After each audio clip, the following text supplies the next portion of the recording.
नमस्कार, मैं हूं आपके साथ नम्रता। देखिए, मुकेश भट्ट और महेश भट्ट दोनों भाई इन दिनों काफ़ी सुर्खियों में हैं।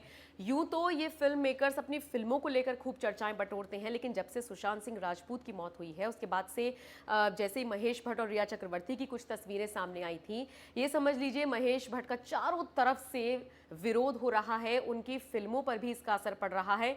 नतीजा सड़क 2 का जो फेलियर सबके सामने आया है, उससे अंदाजा लगाया जा सकता है किस तरह से महेश भट्ट का और उनके प्रोडक्शन हाउस का बॉयकॉट किया जा रहा है।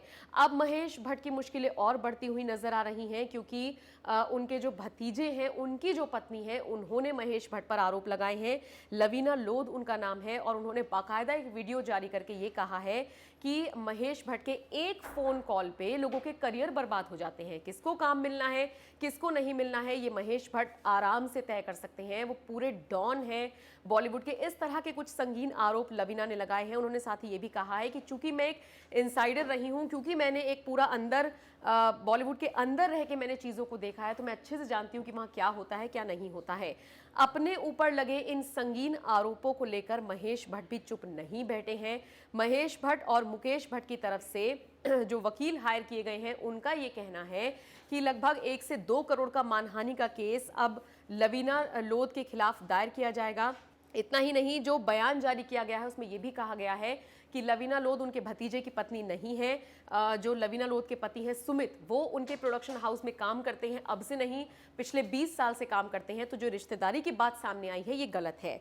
मुकेश भट्ट की तरफ से जो बयान जारी हुआ है उसमें क्या कहा गया है, जैसा कि सोमवार हमने कोर्ट में दायर अपने मानहानि के मुकदमे में उल्लेख किया है कि सुमित सबरवाल हमारी फिल्म निर्माण कंपनी विशेष फिल्म्स में पिछले लगभग 20 साल से काम कर रहे हैं और महज एक कर्मचारी हैं। लवीना का मीडिया में यह दावा करना कि वो हमारे रिश्तेदार हैं, गलत है। इस मकसद के साथ जानबूझकर और दुर्भावनापूर्ण तरीके से अपने लाभार्थियों सहित मेरे भाई और मेरी प्रतिष्ठा को ठेस पहुंचाया जा रहा है कि इससे प्रचार में आने में मदद मिलेगी। कोर्ट के बाहर भी एक आकर्षक कीमत में मामले का निपटारा किया जाएगा। हमें अपनी न्यायपालिका पर पूरा भरोसा है और हम मामले का तार्किक अंत देखना चाहते हैं।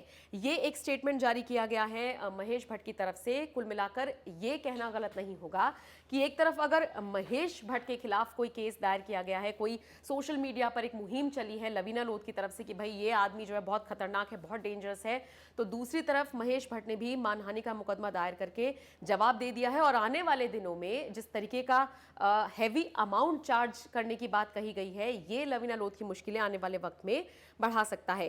आपको याद दिला दूं मैं कि जो महेश भट्ट की भांजी, तथाकथित भांजी अपने आप को बता रही हैं, बोल रही हैं कि मैं उनकी भांजे की पत्नी हूं, उन्होंने ये कहा था कि मैंने महेश भट्ट के भांजे सुमित सबरवाल के साथ शादी की थी। उनके खिलाफ तलाक का मामला भी दर्ज किया है, क्योंकि मुझे पता है कि वो एक्ट्रेसेस को ड्रग्स सप्लाई करते हैं। यानी जो ये लवीना लोध है, ना सिर्फ अपने पति पर बल्कि महेश भट्ट पर भी तमाम आरोप लगा चुकी हैं। ऐसे में कौन सच्चा है और कौन झूठा है, इसका फैसला अभी आने वाले वक्त में होगा। कोर्ट में पूरा मामला पहुंच चुका है, देखना होगा क्या कुछ सच्चाई निकलकर सामने आती है।